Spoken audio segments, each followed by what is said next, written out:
നമോ ഭഗവതേ വാസുദേവായ. ഹരിമുരളിരവത്തിലേക്ക് എല്ലാവർക്കും സ്വാഗതം.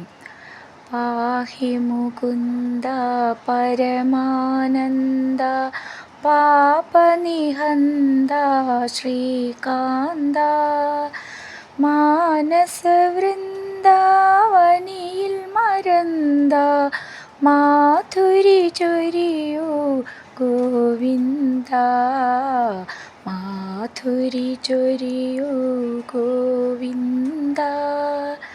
പാലു തരാം വെണ്ണ തരാം പശുപാലകനേ ഗോവിന്ദ. പരമാനന്ദം ഞങ്ങൾ കരുളുക പരിതാപഹരേ ഗോവിന്ദ പരിതാപഹരേ ഗോവിന്ദ. കാത്തരുളിടുക കണ്ണീരാൽ നീ കാൽ തളിർ കഴുകാം ശ്രീകൃഷ്ണ. എല്ലാ ജന്മവും അടിയങ്ങളെ നീ ഒന്നായി ചേർക്കുക മണിവർണ്ണ ഒന്നായി ചേർക്കുക മണിവർണ്ണ. ഇന്നു നമുക്ക് 3ഉം 4ഉം ശ്ലോകങ്ങൾ പഠിക്കാം. ശ്രീമന്നാരായണീയം ദശകം 16 നരനാരായണ ചരിതവും ദക്ഷയാഗവും. ശ്ലോകം 3. ദൈത്യം സഹസ്രകവചം കവചൈഃ പരീതം സാഹസ്രവത്സരതപസ്സമരാഭിലവ്യൈഃ പര്യായ നിർമ്മിതതപസ്സമരൗ ഭവന്തൗ ശിഷ്ടൈകകങ്കടമമും ന്യഹതാം സലീലം. ഈ ശ്ലോകം എങ്ങനെ ചൊല്ലാമെന്ന് നോക്കാം. ചെറിയ ശ്ലോകമാണ്, ഈസി ആയിട്ടുള്ളതാണ്. ദൈത്യം ദ എന്നുള്ളത് ദയയുടെ ദ എന്നാണ്. ദൈത്യം സഹസ്രകവചം സഹ എന്നാണ് കേട്ടോ. അവിടെ പ്രിൻറ്റിങ് മിസ്റ്റേക്കായിട്ട് ഹ്ര എന്ന് എഴുതിയിട്ടുണ്ട്, അത് ശ്രദ്ധിച്ചോളൂ. സഹസ്രകവചം എന്നാണ്. 1000 കവചം എന്നർത്ഥം വരുന്ന 1000 എന്ന് അർത്ഥം വരുന്ന വാക്കാണത്. സഹസ്രം എന്നാണ്. സഹസ്രകവചം കവചൈ അവിടെ വിസർഗമുണ്ട്, അപ്പോൾ വിസർഗം പറയണം അവിടെ. കവചൈ ച എന്നാണ്. കവജ എന്നാണ് വരുന്നത്. കവചൈ ച എന്നാണ്. പരീതം സാഹസ്രവത്സര സാഹസ്രവത്സര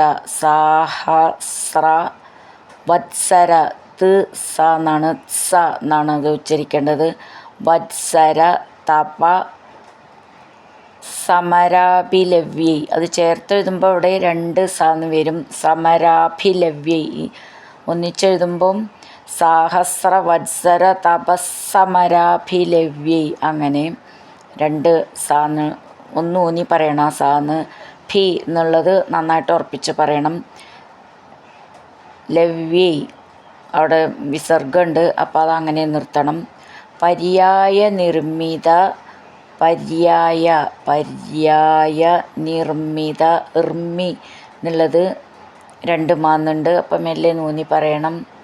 നിർമ്മിത തപ ഇവിടെ അതേപോലെ തന്നെ ചേർത്ത് ചൊല്ലുമ്പോൾ 2 സാന്ന് വരും.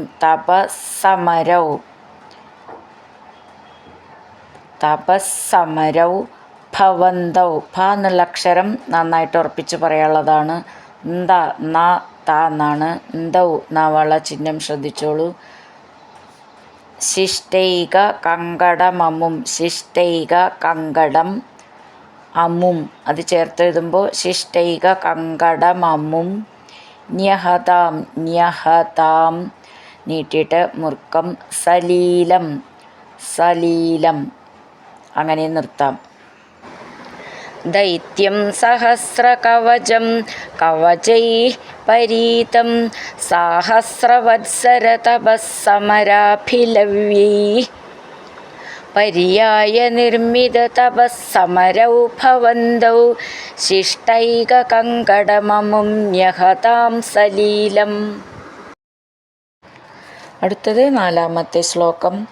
അന്വാചരന്നുപതിശന്നപി മോക്ഷധർമ്മം ത്വം ഭ്രാതൃമാൻ ബദരികാശ്രമമധ്യവാത്സീ ശക്രോഥത്തെ ശമതപോബലനിസ്സഹാത്മാ ദിവ്യാംഗനാ പരിവൃതം പ്രജിഖായമാരം.